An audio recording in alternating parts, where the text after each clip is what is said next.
she goes out with her mate Stella. It gets poured all over her fella. Cause she says man he ain't no better than the next man kicking up fuss. Drunk she stumbles down by a river, screams calling London. I don't believe this. 18 months ago I were all sorted, knew just what I was doing and where I was going. See, I quite liked school. I found learning easy and I just got on with it. Some of my mates couldn't be arsed, but I weren't like that. Probably down to my mum and dad. Not like they're educated or out. My dad works in a factory and my mum's a dinner lady. But like they kept saying to me. If you want to better yourself, get your head down and graft. So I did. And guess what? I started to enjoy learning. I get to be mates with this girl in class. Now that's all we were like, just mates, nothing else. She likes learning same as me.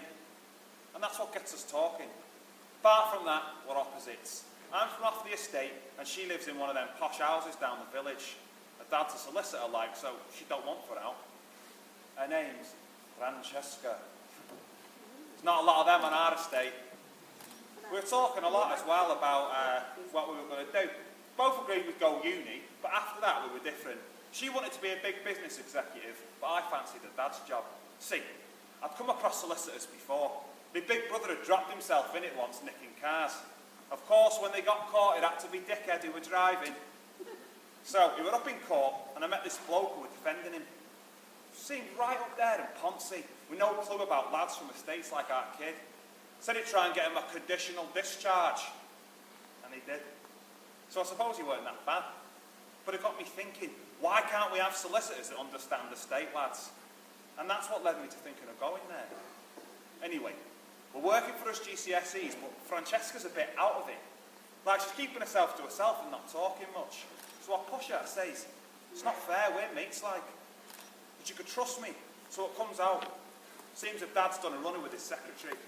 He's left her and her mum, and the brother and her house and some money, but she misses him like hell. It was like a bit of the family had been chopped off. She couldn't think what it'd be like going to Marbella or Sorrento without him. I wish. Well, that's how she were, and I thought, right, she's got the money and all that, but I've got my mum and dad. So he does the GCSEs and gets the results. Couldn't believe it. 8 passes, 5 A's. Well, good. Francesca weren't there.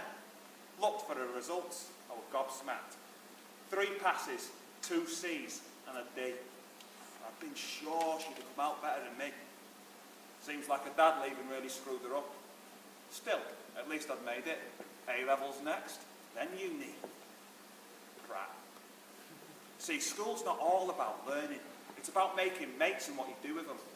We've got a half-decent centre in our estate, and a lot of us go there on youth nights, Tuesdays and Thursdays.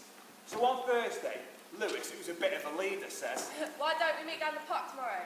So I thought, why not? Think about the gang at the centre, it's not just our school in our year. So we get to know others who go other schools and who are in different years from us. So I get down the park, and we're all having a bit of a laugh. And Lewis gets this 2-litre bottle of cider. I'd had some at our house before at a party with mum and dad, and I quite liked the taste. So I joins in, and then Lewis says, let's go to the Cartwheel Festival. So between us, we pays enough for another 2 bottles. For 6 of us, that's 2/3 of a litre each, on top of what we've already had. Hey Adam, our kid bought this one for us, but I don't look old enough to get away with it. But you do. How about going to the offing? It's true. I looked 18, so I couldn't really say no. And we're having a good laugh, so I thought, why not? When this girl speaks up, who I'd never seen before. We can't let him go bring 2 bottles on his own. I'll go with him. Well, of course, then she gets the stick, like.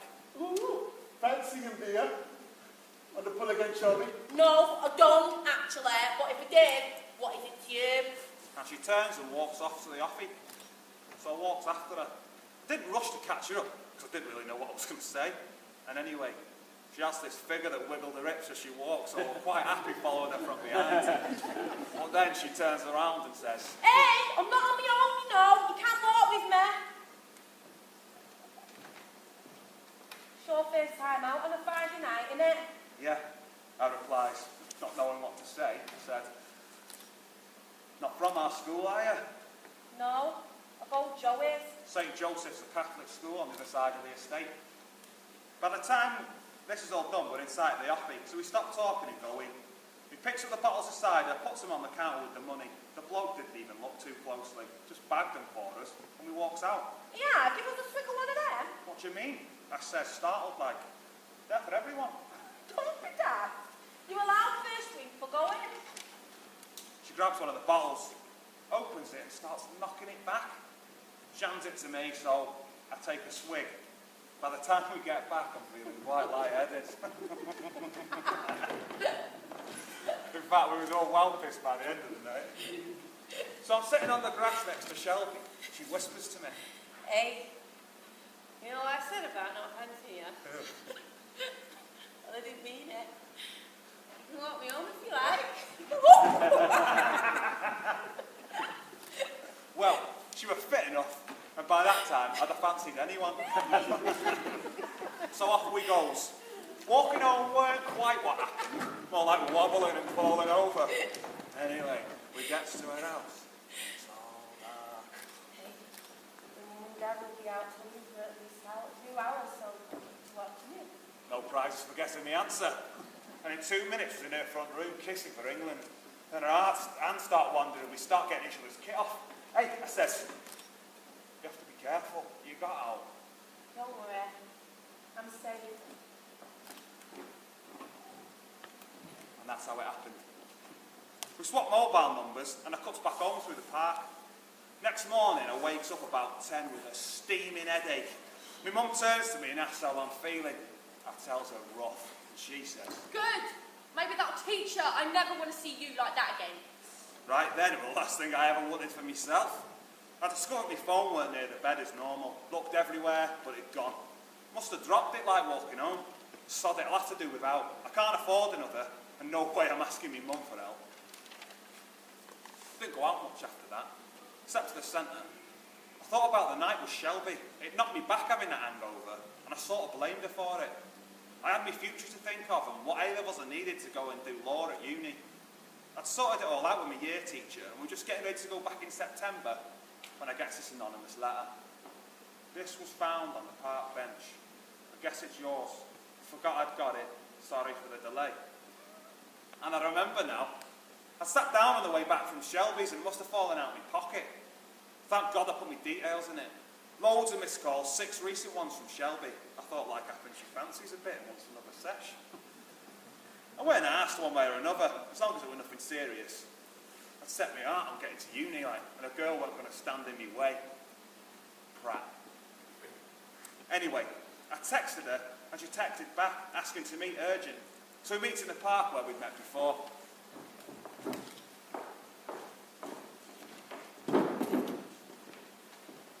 Hiya, how you doing? I'm pregnant. I went like a numb. Whose is it? Like I didn't know the answer.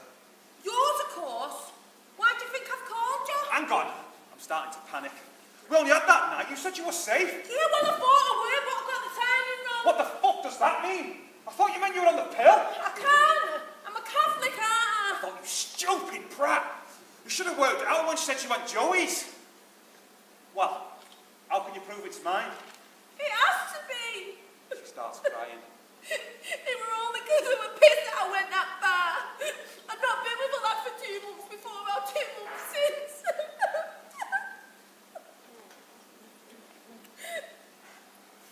What do you want to do? Will you get rid of it? I can't. Like I said, I'm a Catholic. Yeah, but nobody needs to know. You can get it done without anyone finding out. It's not like that. I don't believe in abortion, and anyway, it's my baby, and I want to keep it. Well, I'm planning to go uni. I'm starting my A-levels next week. You'll have to do it on your own. I weren't believing what we was talking about. The whole fucking world was coming down round my ears. You can't leave me on my own. It's yours too, and my mum and dad will have something to say if you don't do right by me. Oh, and they did too. Not that they put all the blame on me. But Dad says, It takes 2 to tango. whatever that means. But he says he expects me to take my responsibilities. He offers us to stay at theirs till we can get somewhere. But I'll have to pay me way. My mum and Dad are well upset. He talks about me schooling and uni and I feels worse than them. Nothing I can do, is there? I've got myself in the shit. I can't see a way out. Carpet work.